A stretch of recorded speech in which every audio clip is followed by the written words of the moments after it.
Us up, you know. I'm not saying that that should be an excuse. It's not like we've never seen it before, but it's very, very, very aggravating, disappointing at the same time because we know what we have in this room. We know the pieces that we have to get things done, but it's just something about in the end that we just can't put them together. So it's just a lesson learned. Suck that we got the loss. From here on out, it's just a teaching point. I mean, I'm pretty sure a lot of teams watching this game, watched the last game, and feel like they can pressure us, and that's going to be the key. So we just got to pick it up.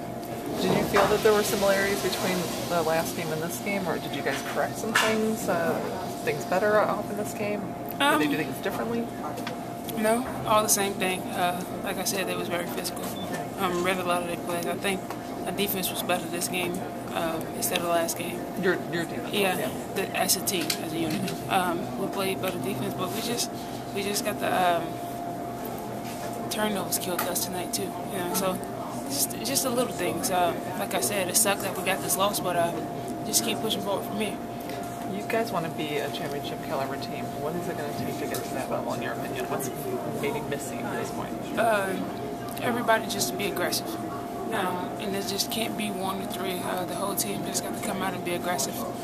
Like Coach Chapman said earlier, this team just have a stigma about themselves that we just soft, and everybody think they can just come punch, and then when we punch back, then they don't know what to call, and 9 out of 10 we get fouls. So we just got to have that toughness from the start and just go out there and just give it to people like they want to give it to us. You think people think you guys are soft? That's your reputation, you think, as a team? I think some people think they can get away with it, but as a unit, I don't think we're soft. But I think we got a little swag about ourselves, and we got a little toughness.